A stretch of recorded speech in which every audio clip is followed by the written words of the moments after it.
제가 강원도에서 군복무를 할 때 일입니다.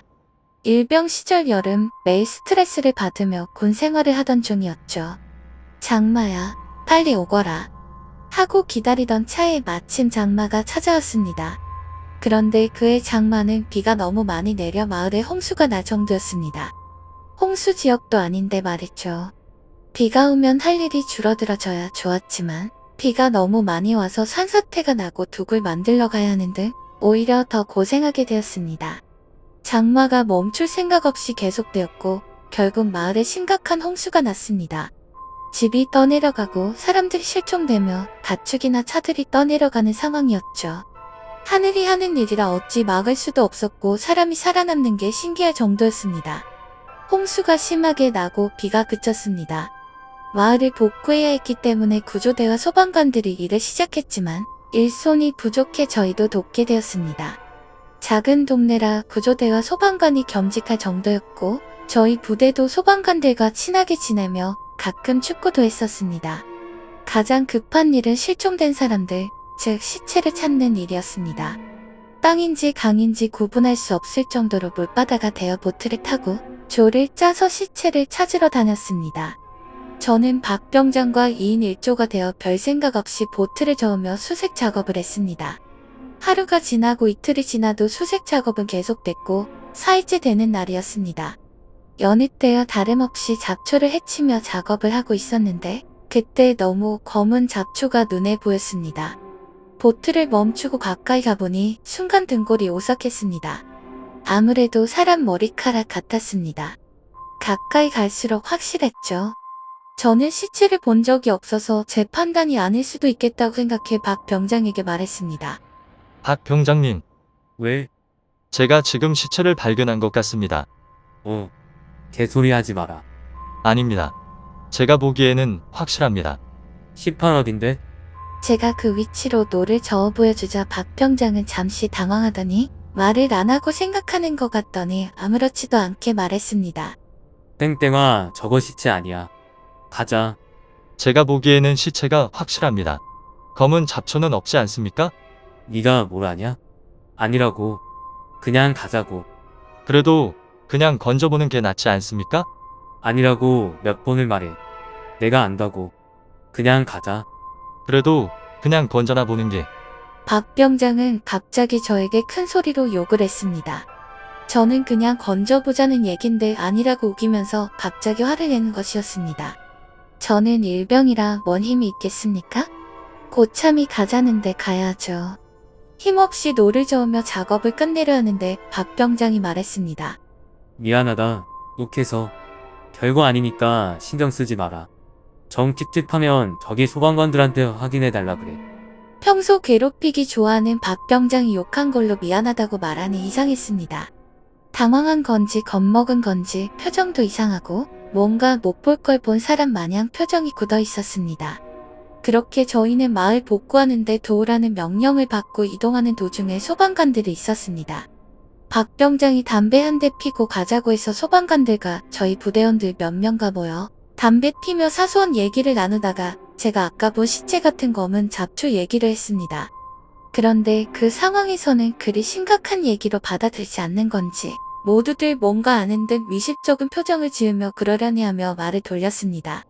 그런데 그때 한 소방관이 위치가 대충 어디냐고 물었습니다. 그래서 저는 위치를 설명해 줬습니다. 그러자 저도 한시름 마음이 놓였습니다. 각자 이동하고 일을 마치고 부대로 들어왔습니다. 고생했다고 뽀글이를 먹을 수 있게 해줬습니다. 좋다고 뽀글이를 먹고 담배 피고 하다 내일도 수색 작업이기에 잠을 잤습니다. 그런데 뭔지 모르게 자꾸 머릿속에서 떨어져 나갈 듯 말 듯 이상한 기분이 든 채 잠이 들었습니다. 다음날 그 이상한 기분으로 잠을 깨고 역시나 아침부터 수색 작업을 나갔습니다. 다들 같은 현장에 모여서 일을 시작하기 때문에 저희도 그쪽으로 갔습니다. 분위기가 평소와는 다르게 심각한 얘기를 하는 것처럼 보였습니다. 저도 끼어들어서 얘기를 들었습니다. 얘기를 듣는 순간 머리를 망치로 맞은 느낌이었습니다. 알고 보니 어제 소방관 한 명이 수색 작업 중 실종되었다는 얘기였습니다.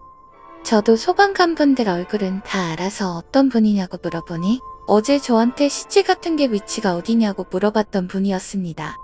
어제까지 같이 담배 피웠는데 그분이 실종되었다니 실감이 나질 않았습니다. 물 바다가 난판에 말이 실종이지 사람들은 죽었다고 생각했습니다.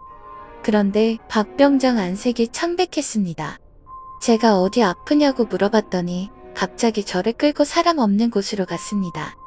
창백한 얼굴로 저에게 말했습니다. 왜 그러십니까?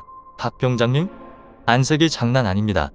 야, 너 어제 그거 사람 시체 확실했냐? 그거 말씀이십니까? 그 시체 얼굴 봤냐고.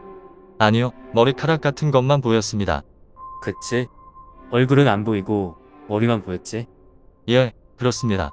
근데 박 병장님이 아니라고 하지 않았습니까? 왜 그러십니까? 박 병장은 5분 정도 생각만 하다가 입을 열었습니다.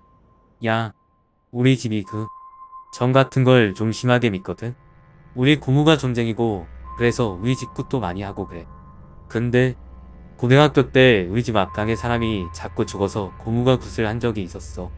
유, 근데 굿이 끝나고 고모가 나한테 말해줬던 게 있는데 뭡니까 그게? 고모가 혹시라도 앞으로 강이나 개울에서 놀 때 사람 시체를 보면 절대 건들지 말라고 했거든. 절대 건들지 않으면 시체를 어떻게 꺼냅니까? 그러니까 시체가 어떻게 죽어있나 먼저 보라고 했거든. 사람 시체는 물속에서 절대 곧게 서질 않아. 일자로 서 있을 수 없다고. 그러니까 사람 시체는 얼굴이 보일 정도로 비틀어져 있거나 옆으로 떠 있거나 그래야 해. 근데 내가 본 건 머리카락만 보였다며. 예, 그렇습니다. 머리카락만 떠 있었습니다. 그럼 그건 뭡니까? 물귀신이야. 사람 시체는 그럴 수 없어. 물 귀신은 지상에서 죽은 귀신과 달리 하늘로 못 올라가. 사람들이 물귀신 작전이라고 하잖아. 말 그대로야. 자기 자리를 채워놔야 올라간다더라. 그 순간 저 얼었습니다. 그때야 알았습니다. 박 병장은 그 상황에 물귀신인 줄 알고 절대로 건들면 안 된다는 것도 알고 있었습니다. 그래서 못 건들게 하려고 욕을 하며 화를 낸 것이었습니다. 하지만 박 병장도 실제로 본 건 처음이라 저한테 바로 말할 수 없었던 것이었습니다. 그런데 아니나 다를까 시체 위치를 물어본 소방관이 어제 수색 작업 중 실종됐다는 소리를 듣고 놀라지 않을 수 없었던 거죠. 며칠이 지나고 물도 다 말랐습니다. 부서진 집들만 빼고는 그 마을은 원래 모습을 되찾았습니다. 하지만 여전히 그 소방관은 실종 상태였습니다. 시간이 흘러 박 병장이 제대하고 저도 제대했습니다. 그 일이 있고 나서 그곳에서는 익사사고가 계속 났습니다. 물론 실종으로 처리됐고요. 가끔 여름 휴가 때 그곳을 지나가면 그때 일이 생각나서 동네 분들께 혹시나 하고 물어보면 여전히 익사사고가 나서 몇 번이고 고스래도 사고는 계속된다고 하더군요.